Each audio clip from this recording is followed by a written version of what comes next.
بسم اللہ الرحمن الرحیم معزز سامعین السلام علیکم ورحمۃ اللہ وبرکاتہ۔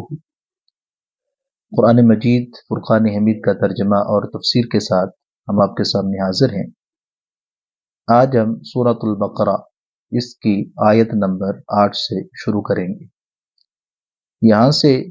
ٹوٹل 13 آیتیں ان کو رب تعالیٰ نے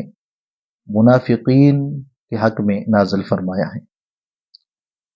اور یہ ایسے منافقین ہیں جو باطن میں کافر تھے اور اپنے آپ کو مسلمان ظاہر کرتے تھے۔ اللہ تعالیٰ نے ارشاد فرمایا وما ہم بمؤمنین، یہ ایمان لانے والے نہیں۔ تو آئیے اب ہم ان آیات کو پڑھتے ہیں اور ان کا ترجمہ آپ کے سامنے رکھتے ہیں۔ بسم اللہ الرحمن الرحیم۔ ومن الناس من يقول آمنا باللہ وبالیوم الآخر وما هم بمؤمنین، اور کچھ لوگ کہتے ہیں کہ ہم اللہ اور پچھلے دن پر ایمان لائے اور وہ ایمان والے نہیں۔ دعویٰ تو ایمان کا کرتے ہیں، لیکن چونکہ انہوں نے ظاہراً کلمہ پڑھا ہے اور اس کی تصدیق نہیں کی، باطناً وہ کافر ہیں۔ اس اعتبار سے رب تعالیٰ نے فرمایا ان کا ایمان کامل نہیں۔ کیوں؟ وجہ یہ ہے کہ کلمہ پڑھنا، اسلام کا مدعی ہونا، نماز روزہ ادا کرنا مومن کے لیے کافی نہیں جب تک کہ دل میں تصدیق نہ ہو۔ ان کے دل کے اندر تصدیق نہیں تھی، یہ ظاہراً یہ چیزیں تھے، اور رب تعالیٰ نے فرمایا کہ یہ ایمان والے نہیں۔ اس کے بعد ان کی عادات کو رب تعالیٰ نے بیان فرمایا، یخادعون اللہ والذین آمنوا وما یخدعون الا انفسهم وما یشعرون، فریب دینا چاہتے ہیں اللہ اور ایمان والوں کو، اور حقیقت میں فریب نہیں دیتے مگر اپنی جانوں کو، اور انہیں شعور نہیں۔ یہ اپنی سمجھ سے در حقیقت نعوذ باللہ اللہ کو فریب دینا چاہتے ہیں، مومنوں کو فریب دینا چاہتے ہیں۔ تو رب تعالیٰ بیان فرماتا ہے کہ یہ فریب صرف اپنے آپ کو دیتے ہیں اور ان کو شعور بھی نہیں۔ اس کے بعد رب تعالیٰ کا فرمان ہے ایسا کیوں کرتے ہیں، فی قلوبہم مرض فزادہم اللہ مرضا ولہم عذاب علیم بما کانوا یکذبون، ان کے دلوں میں بیماری ہے تو اللہ نے ان کی بیماری اور بڑھائی، اور ان کے لیے دردناک عذاب ہے بدلہ ان کے جھوٹ کا۔ تو رب تعالیٰ ارشاد فرماتا ہے کہ ان کے دلوں کے اندر بیماری ہے، اور رب تعالیٰ نے ان کی بیماری کو بڑھا دیا ہے، اور پھر آخرت کے اندر ان کے لیے دردناک عذاب تیار کیا ہے، کیونکہ یہ جھوٹ بولتے ہیں۔ ان کے جھوٹ بولنے کی وجہ سے کہ ظاہر ان کا اور ہے باطن اور ہے، اس وجہ سے رب تعالیٰ نے ان کے لیے دردناک عذاب تیار کیا ہے۔ اس کے بعد رب تعالیٰ کا فرمان ہے وَإِذَا قِيلَ لَهُمْ لَا تُفْسِدُوا فِي الْأَرْضِ قَالُوا إِنَّمَا نَحْنُ مُصْلِحُونَ أَلَا إِنَّهُمْ هُمُ الْمُفْسِدُونَ وَلَكِنْ لَا يَشْعُرُونَ، اور جو ان سے کہا جائے کہ زمین میں فساد نہ کرو تو کہتے ہیں کہ ہم تو سنوارنے والے ہیں، سنتا ہے وہی فسادی ہیں مگر انہیں شعور نہیں۔ ان آیات کے اندر رب تعالیٰ نے ان کا معاملہ بیان فرمایا ہے کہ جب ان سے کہا جائے کہ زمین کے اندر فساد نہ کرو، وہ کہتے ہیں ہم یہ فساد تو نہیں کر رہے، یہ تو ہم زمین والوں کے لیے اصلاح کر رہے، یعنی اپنے برے عمل کو اچھا کہہ کر لوگوں کے سامنے رکھتے ہیں، اپنی برائی کو چھپاتے ہیں اور اس کو اچھا دکھاتے ہیں۔ رب تعالیٰ فرماتا ہے کہ یہ لوگ ہی فسادی ہیں مگر انہیں شعور نہیں ہے،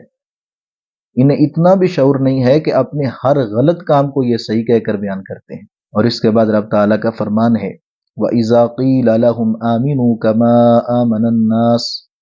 قَالُوا أَنُؤْمِنُ كَمَا آمَنَ السُّفَهَاءُ أَلَا إِنَّهُمْ هُمُ السُّفَهَاءُ وَلَكِنْ لَا يَعْلَمُونَ، اور جب ان سے کہا جائے ایمان لاؤ جیسے وہ لوگ ایمان لائے ہیں تو کہیں کہ ہم احمقوں کی طرح ایمان لائیں، سنتا ہے وہی احمق ہے، جانتے نہیں۔ اب جب ان سے اس بات کا تقاضا کیا جاتا ہے کہ تم آقا کریم علیہ الصلاۃ والسلام آپ کے اصحاب کی طرح ایمان لے کے آؤ، تو جب یہ ان کے معاملات دیکھتے ہیں کہ آقا کریم علیہ الصلاۃ والسلام آپ کی محبت میں حد سے گزر گئے ہیں، تو نعوذ باللہ ان کو بے وقوف احمق کہہ کے بیان کرتے ہیں کہ ہم ان کی طرح ایمان لائیں۔ اور فرماتا ہے میرے محبوب کے غلام نہ تو بے وقوف ہے نہ احمق ہے، بلکہ جو ان کے بارے میں بات کرتا ہے، جو ان کے بارے میں ایسے الفاظ بیان کرتا ہے، در حقیقت وہی بیوقوف ہے، وہی احمق ہے، لیکن اس کا علم سلب ہو چکا ہے، اس کو معلوم ہی نہیں کہ وہ کیا گفتگو کر رہا ہے اور اس کا خود کا کیا معاملہ ہے۔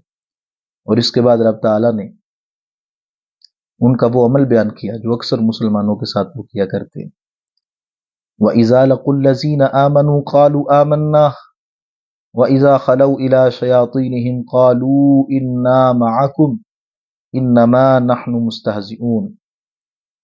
اور جب ایمان والوں سے ملیں تو کہیں ہم ایمان لائے، اور جب اپنے شیطانوں کے پاس اکیلے ہوں تو کہیں ہم تمہارے ساتھ ہیں، ہم تو یوں ہی ہنسی کرتے ہیں۔ رب تعالیٰ نے یہاں پر ان کا وہ معاملہ بیان فرمایا، وہ منافقت والا انداز بیان فرمایا کہ جب مومنوں کے پاس آتے ہیں تو کہتے ہیں ہم مومن ہیں، ہم ہر چیز مانتے ہیں، ہم یہ بھی کرتے ہیں، ہم وہ بھی کرتے ہیں، لیکن جب اپنے شیطانوں کے پاس، سرداروں کے پاس جاتے ہیں، دیکھیں یہاں پر رب تعالیٰ نے منافقین کے جو سردار ہیں ان کو شیطان کہہ کے پکارا ہے۔ جب ان کے پاس جاتے ہیں تو وہ پوچھتے ہیں ادھر کیا کرنے گئے تھے، تو پھر وہاں جا کے کہتے ہیں کہ ہم تو مذاق کرتے ہیں ان کے ساتھ، ہم تو آپ کے ساتھ ہیں۔ یہ دوغلا پن، دوہرا معیار، یہ ان منافقین کا تھا جو آقا کریم علیہ الصلوۃ والسلام آپ کے دور اقدس کے اندر موجود تھے، اور ہمارے لیے سبق ہے کہ جب ان کا انجام رب تعالیٰ نے عذاب علیم بیان فرمایا ہے، دردناک عذاب ان کے لیے تیار فرمایا ہے، تو ہمیں اس طرح کے معاملات سے بچ کر خالصتاً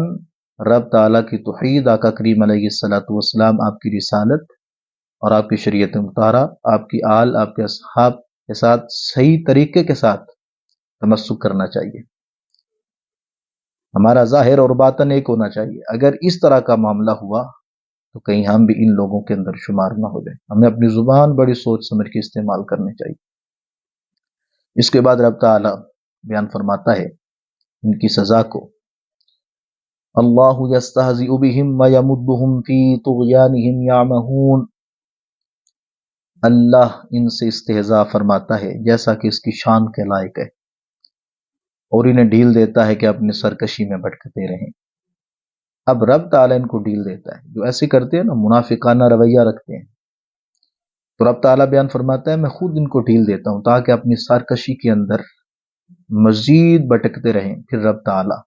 بالآخر ان کو ان کے انجام تک پہنچائے گا،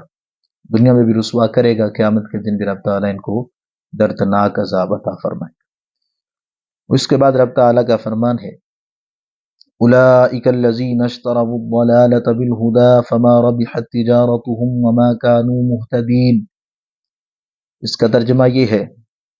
یہ وہ لوگ ہیں جنہوں نے ہدایت کے بدلے گمراہی خریدی، تو ان کا سودا کچھ نفع نہ لایا اور وہ سودے کی راہ جانتے ہی نہ تھے۔ رب تعالیٰ نے فرمایا کہ یہ جو انہوں نے ہدایت کے بدلے گمراہی کا رستہ اختیار کیا ہے، اور یہ جو انہوں نے خرید و فروخت کی ہے، تجارت کی ہے کہ ہدایت کے بدلے گمراہی کو خرید لیا ہے، ایمان کامل کے بدلے انہوں نے منافقت کو خرید لیا ہے، فرمایا ان کو کوئی فائدہ نہیں دے گی، بلکہ بالآخر اس کا انجام وہ جہنمی ہے، سزا ہے، رسوائی ہے۔ اس کے بعد رب تعالیٰ ارشاد فرماتا ہے مثلهم كمثل الذي استوقد نارا فلما اضاءت ما حوله ذهب الله بنورهم وتركهم في ظلمات لا يبصرون۔ جس کا ترجمہ یہ ہے، ان کی کہاوت اس کی طرح ہے جس نے آگ روشن کی تو جب اس سے آس پاس سب جگمگا اٹھا، اللہ ان کا نور لے گیا اور انہیں اندھیروں میں چھوڑ دیا کہ کچھ نہیں سوچتا۔ یہ وہ نفاق ہے کہ جب کلمہ پڑھ کے انہوں نے اپنے اندر ایمان کو روشن کیا، ایمان کا نور ان کے اندر داخل ہوا، تو پھر نفاق آ گیا، منافقت آ گئی، منافقت کو نہیں چھوڑا، پھر انجام یہ ہوا کہ اللہ تعالیٰ نے ان کے ایمان کے نور کو بجھا دیا، اب ان کو کچھ سوچتا نہیں۔